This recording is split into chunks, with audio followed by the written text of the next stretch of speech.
사도행전 8장 1절로 3절 말씀.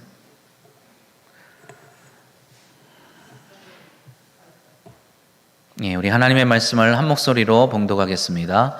사울은 그가 죽임당함을 마땅히 여기더라. 그날에 예루살렘에 있는 교회에 큰 박해가 있어 사도 외에는 다 유대와 사마리아 모든 땅으로 흩어지니라.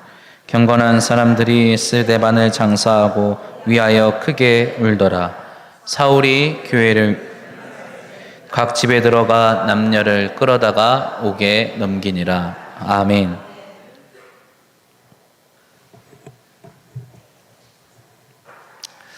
우리가 오전에 살펴본 말씀과 같이 이제 부활하신 예수 그리스도를 따르는 사도들과 또 그의 제자들, 또 여러 예수를 따르는 자들에 의해서 예루살렘에 큰 변화가 일어납니다.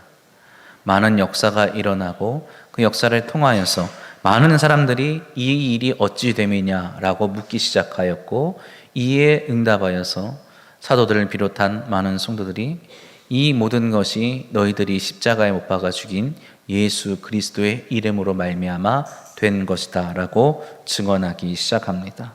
이 일이 점점 흥왕하여져서 온 예루살렘에 예수 그리스도와 그리고 그를 따르는 이에 대해서 모르는 사람이 없다라고 하였지요. 그렇게 예수 그리스도의 복음이 점점 흥왕해져 가고 모든 것이 순조로워져 가고 모든 것이 정말 좋게만 되어져 가는 줄 알았는데, 어느 날 갑자기 불행한 일이 터지고 맙니다. 바로 예수 그리스도의 복음을 전하던 한 사람이 죽임을 당하게 되는 일이 일어난 것이죠.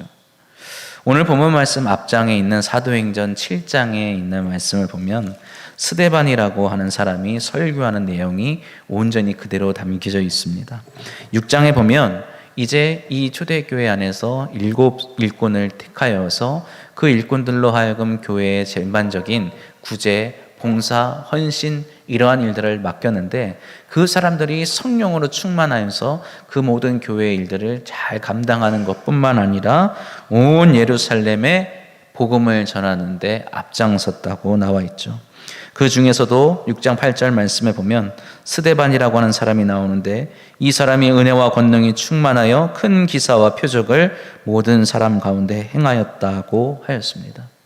그리고 이 스데반이라고 하는 사람은 그 이름에서 알 수 있다시피 유대 땅에서 난 유대인이 아니라 다른 나라, 그러니까 이방 땅에서 난, 우리가 흔히 말하는 헬라파 유대인이라고 일컬어지죠. 다른 나라에서 태어난 유대인으로서, 디아스포라 유대인으로서 예루살렘에 왔다가 예수 그리스도의 복음을 영접하고 예수 그리스도의 제자가 된 사람이죠. 그렇게 이 사람이 온갖 나라 말에 능통하여서 온갖 나라 사람들과 변론하여서 그 가운데 당당하게 예수 그리스도가 하나님의 아들이시고 그분의 메시아시며 우리의 구원자이심을 선포하는데 누구도 당할 수 없었다라고 기록하고 있습니다. 그렇게 이 스데반을 통하여서 많은 놀라운 일이 일어나는 일들 가운데 이제 이 스데반이 그를 고소하여서 재판장에 세운 사람들을 향하여서, 그리고 많은 사람들 앞에서 이제 예수 그리스도의 복음을 전하는 것이 7장에 나와 있는 그의 놀라운 설교입니다. 7장에 있는 설교를 한번 쭉 읽어보면 무슨 말이 나옵니까? 무슨 내용입니까? 하나님께서 당신의 백성을 택하시고 그 택하신 백성을 하나님께서 신실하신 당신의 언약 가운데 이끌어 가신다는 것을 쭉 이스라엘의 역사를 통해서 이제 설교하는 장면이 나오죠. 그래서 사실은 이 안에서 예수 그리스도의 어떤 주 되심과 하나님의 아들 되심은 나오지 않습니다. 그런데 왜 이것을 가지고 그러느냐? 우리가 이것을 잘 이해하기 위해서는 6장에 있는 말씀인데, 6장에서 이 스데반이 고발된 그 어떤 혐의라고 할까요? 그 혐의에 대해서 이렇게 말합니다. 6장 13절 14절에 보면 거짓 증인들을 세우니 이르되 이 사람이 이 거룩한 곳과 율법을 거슬러 말하기를 맞이 아니하는도다. 그의 말에 이 나사렛 예수가 이곳을 헐고 또 모세가 우리에게 전하여 준 규례를 고치겠다 함을 우리가 들었노라. 누가요? 예수가 이곳을 헐고 모세가 우리에게 전하여 준 규례를 고치겠다 함을 우리가 들었다, 이렇게 말하고 있죠. 다시 말해서 이 스데반이 전하는 이 복음의 내용은 무엇이냐? 하나님께서 이 민족을 사랑하셔서 구원하시는데 이 민족의 언약에 신실하지 않음, 우리가 오전에 살펴보았잖아요. 하나님께서는 항상 그 언약에 신실하여서 당신의 백성 가운데 거하시며 그들을 회복하시고자 하는데 그 이스라엘 백성들, 당신의 백성들은 끊임없이 하나님의 뜻과는 상관없는 길을 간다는 거죠. 어긋난 길로 가고 하나님이 기뻐하시지 않는 것들을 행하며 살아가는데 그러한 가운데 하나님께서 마지막으로 그들에게 예수 그리스도를 보내주셔서 이 모든 것을 새롭게 하시고 회복하게 하시고 이 성전도 다시금 새롭게 하시기는 놀라운 일을 행하실 것이다 라는 것이 이 스데반이 전하는 복음의 핵심이었어요. 그런데 안타깝게도 7장에 있는 말씀을 쭉 읽어보면 53절 말씀에 뭐라고 말합니까? 너희는 천사가 전한 율법을 바꿔도 지키지 아니하였도다. 그들의 불순종, 이스라엘의 불순종에 대해서 계속 스데반이 질책을 합니다. 그리고 지금 너희도, 내 앞에 있는 너희도 율법을 지키지 아니하였다, 이렇게 정죄하고 있는 것입니다. 이 시대에 있는 사람들은 어떠한 사람들이었을까요? 우리가 살펴보았던 사두개인, 그리고 이후 이제 나오게 되는 바울이 속해 있는 이 바리새인들, 그리고 여러 가지 신앙의 경건함을 가지고 혹은 민족에 대한 열심을 가지고 살아가던 사람들이 있던 곳이 이 당시 유대 땅이었어요. 그들 중에 하나님을 믿지 않는 사람은 없었습니다. 그들 중에 하나님에 대해서 소홀히 생각하는 사람 또한 별로 없었어요. 그런데 스데반은 너희가 율법을 바꿔도 지키지 아니하였다, 하나님 앞에 범죄하였다라고 말하는 것입니다. 이 말을 듣자 그들이 이제 동요하기 시작을 하죠. 어떤 이들은 마음에 찔려서, 어떤 이들은 그 마음에 분노가 치밀어서 스데반을 바라보고 죽이려고 한다는 것이죠. 그리고 결국 이 스데반은 예수 그리스도, 하나님 보좌 우편에 계신 예수 그리스도의 영광을 말하고 돌에 맞아 죽게 됩니다. 그리고 8장 1절은 이렇게 시작합니다. 사울은 그가 죽임당함을 마땅히 여기더라. 사울이 스데반이 죽은 것을 마땅하다고, 당연하다고, 죽어야만 하는 것이라고 여겼다는 것이죠. 이날을 기준으로 해서 이제 이 예수 그리스도를 따르는 사람들이 이 예루살렘에 있지 못하고 온 사방으로 퍼져나가게 되죠. 그리고 이 날을 기점으로 해서 유대와 사마리아와 모든 땅으로 이제 흩어지게 되어서 그리스도의 복음이 결과적으로는 온 땅에 전해지게 되는 놀라운 일이 시작되었음을 누가는 기록하고 있습니다. 그런 가운데 이제 사울이라는 사람이 이제 이 장면에서 등장하게 되는데, 그렇다면 이 사울이라는 사람이 과연 어떠한 사람일까 한번 오늘은 생각해 보고자 합니다. 우리가 알고 있는 사울은 사울이라는 이름보다 어떤 이름으로 더 잘 알려져 있죠? 네, 바울이라는 이름으로 잘 알려져 있습니다. 바울은 회심하기 전에는 사울이라는 이름으로 활동을 했지요. 사울이라는 이름과 바울이라는 이름의 차이가 무엇일까요? 여러 가지 차이가 있겠지만, 의미와 뜻의 차이도 있겠지만, 사울은 유대식 이름입니다. 그래서 자신이 유대인임을 드러내는, 유대인임을 자랑하고 자각하는 그러한 이름이라고 할 수 있지요. 바울이라는 이름은 그리스식, 헬라식 이름입니다. 다른 말로 표현하면 로마식 이름이죠. 그래서 자신이 유대인이긴 하지만 내가 이방인들에게 복음을 전하기 위해 세움받은 사람이라는 것을, 내가 이 유대 땅이 아닌 이방 땅에 가서 복음을 전해야 되는 사람이라는 어떤 그런 사명을 드러내는 이름으로서 바울을 쓰게 되는 것이죠. 오늘 본문 말씀에서는 아직 회심하기 전이라서 사울이라고 이름이 쓰여 있는 것을 보게 됩니다.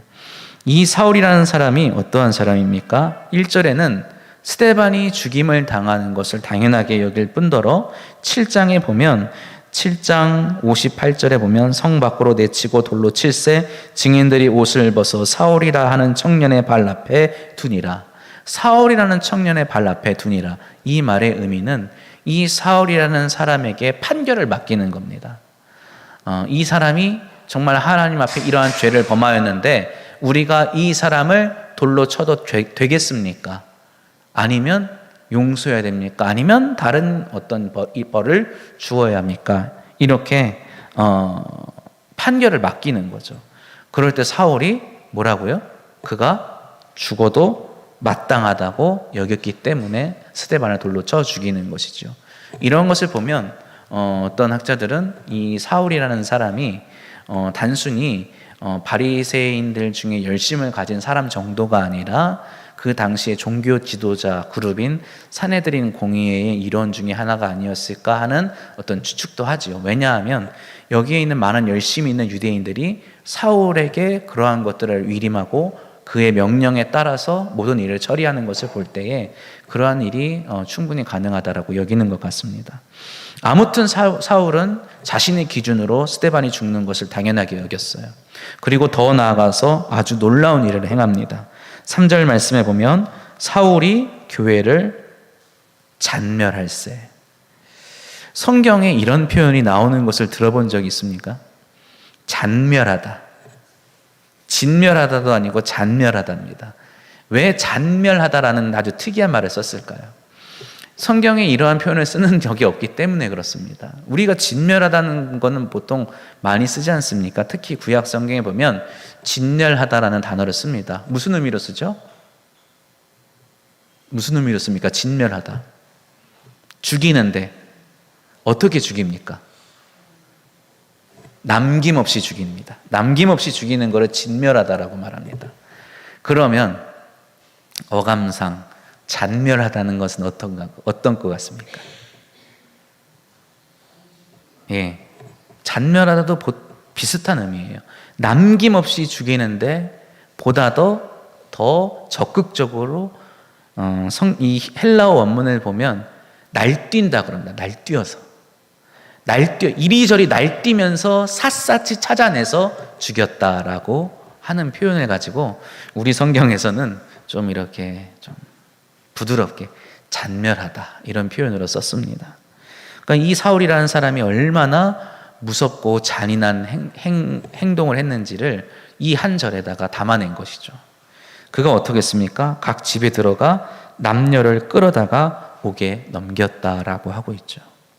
사울이 한 일은 어떤 한 사람, 스데반이라고 하는 어떤 교회의 집사, 일꾼, 지도자를 집어넣는 것이 아니라 그를 죽이는 것이 아니라 혹은 베드로와 같은 사도라고 불리우는 사람들을 고소 고발하고 그들에게 사형을 언도하고 집행하고 이런 일을 하는 것이 아니라 예수를 구주로 고백하는 모든 사람, 남자와 여자를 물어나고 노소를 물어나고 모두 잡아다가 옥에 가두고 죽였다는 것이죠.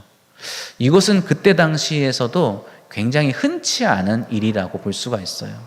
그 유대에도 종파 중에 여러 가지 갈등들이 있었다고 알려져 있죠.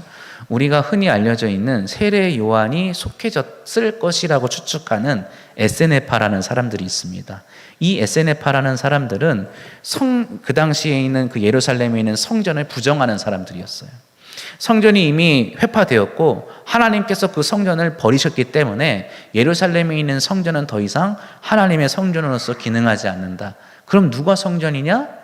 우리가 자신들이 하나님의 계신 성전이라고 여겨서 그들이 이 성전의 어떤 맡은 자로서 담당해야 되는 일들을 생각하면서 구별되는 신앙생활을 했어요. 거룩한 구별생활을 했죠. 그래서 광야로 나가서 정말 거기서 경건하고 더 절제하는 어떤 삶을 통해서 신앙의 삶을 통해서 하나님의 뜻을 이루어 나가고자 했던 것입니다.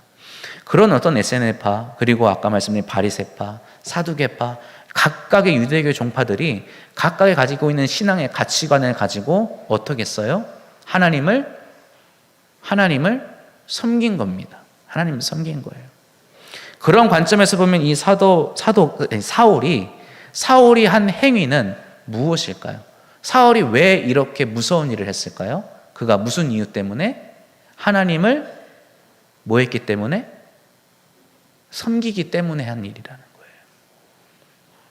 그는 자기의 서신에서 자신이 이러한 일을 저질렀던 이유가 하나님에 대한 무엇이 있었다라고 말하죠. 혹시 아시는 분 계십니까? 하나님에 대한 열심이 지나쳐서 그랬다, 이런 말을 합니다.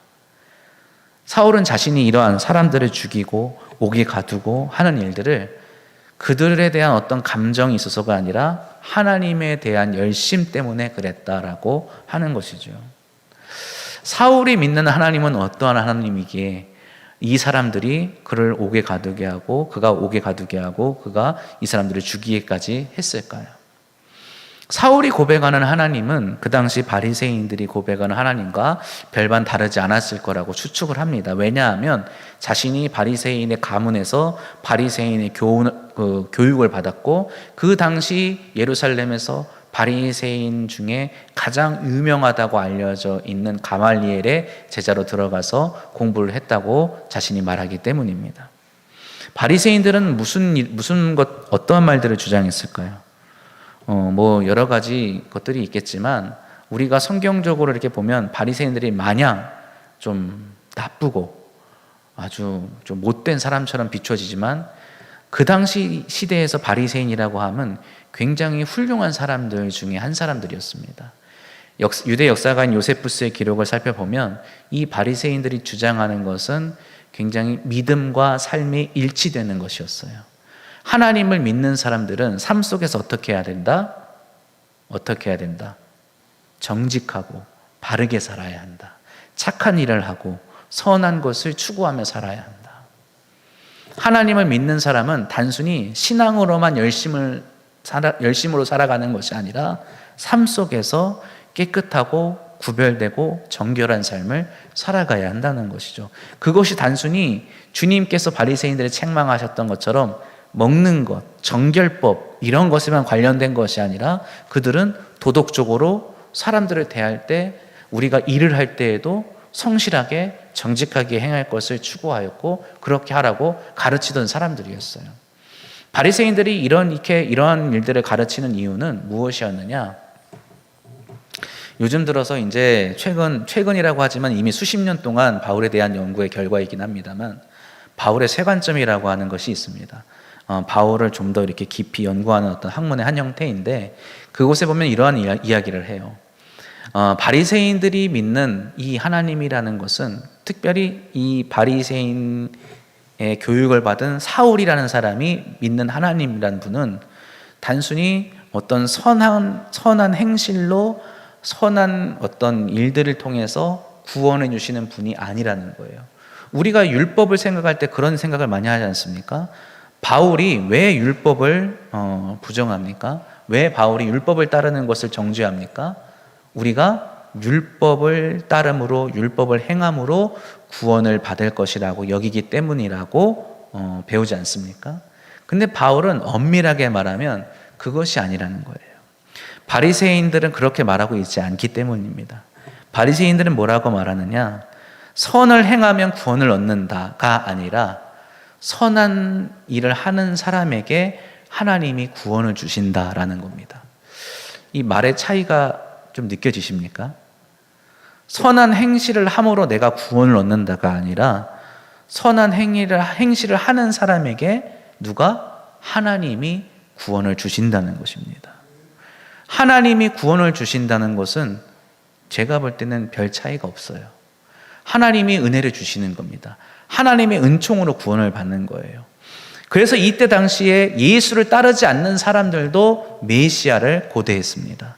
그리고 지금 이 바리새인들의 전통을 이어받은 지금 유대교의 거의 대부분을 이루고 있는 사람들도 누구를 기다리고 있어요? 메시아를 기다리고 있습니다. 메시아는 누구입니까? 우리가 할 수 없는 구원을 이루어 주시는 하나님이 보내시는 구원자예요. 구원은 우리에게 있는 것이 아니라고 저들도 고백하는 겁니다. 구원을 내가 얻을 수 있다고 말하지 않는 거예요. 구원을 내가 얻을 수 없다고 저들도 고백하고 있어요. 그래서 무엇을 구하는 겁니까? 하나님의 은총을 구하는 거예요. 하나님의 은혜를 구하는 겁니다. 바리새인이나 다른 이들도 다 하나님의 은혜를 구하는 자들이었어요. 사울도 하나님만이 우리를 구원하실 수 있다고, 그래서 우리가 하나님께 은혜를 구해야 한다고 생각하고 고백하는 사람이었다는 거죠. 그런데 차이가 어디에 있습니까? 차이가 무엇일까요?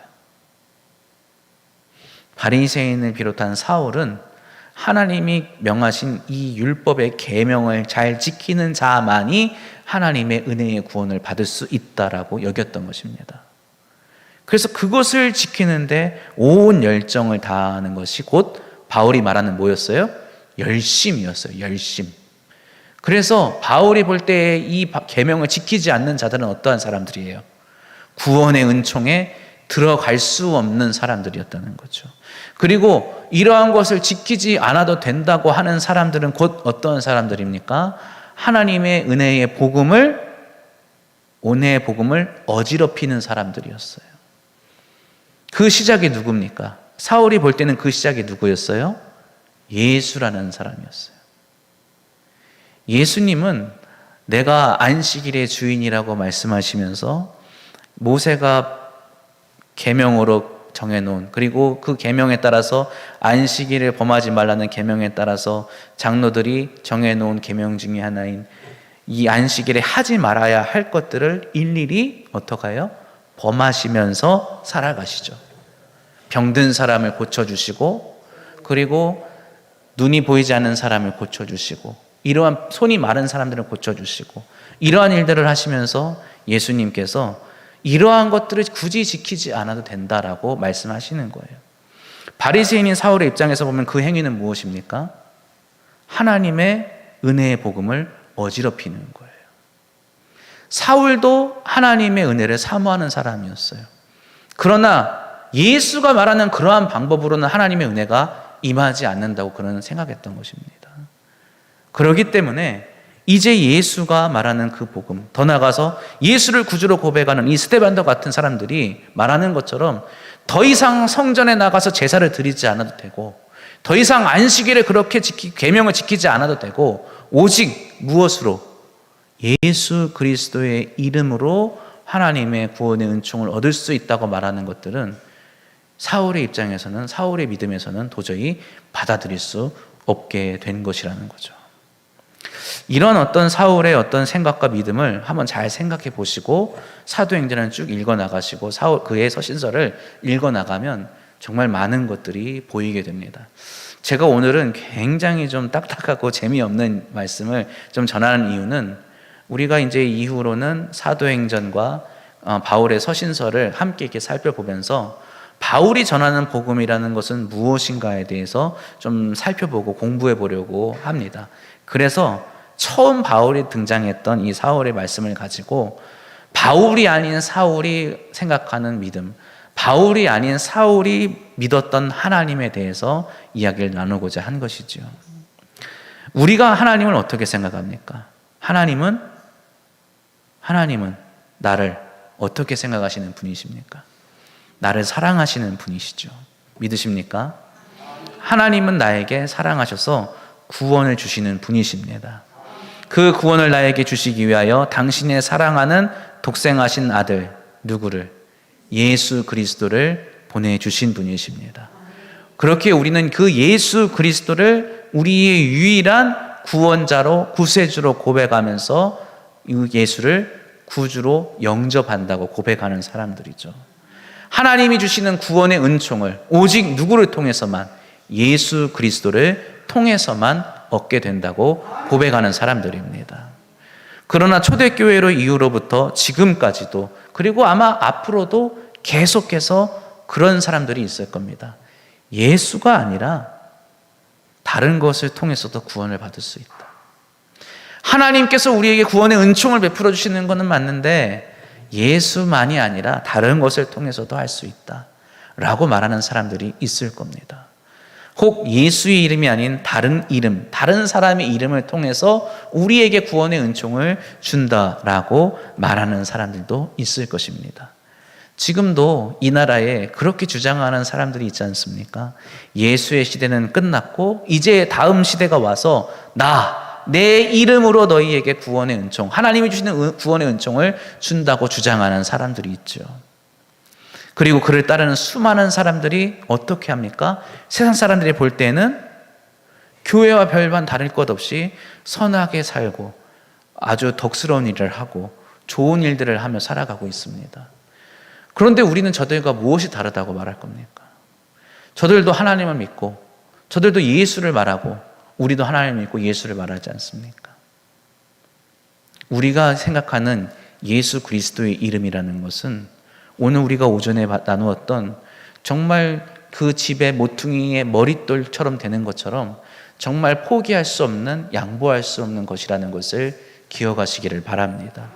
예수 그리스도의 이름이라는 것에 담겨져 있는 의미를 우리가 더욱더 깊이 알아가고 그것을 우리가 더욱더 소중히 여겨나갈 때에 우리가 교회로서 또 더 나아가 성도로서 우리가 어떠한 사람들인지를 분명히 알 수 있게 되는 것이고 보다 더 우리의 삶 속에 그리스도인으로서 살아가는 삶의 믿음의 능력이 더욱더 풍성하게 드러나게 될 줄로 믿습니다.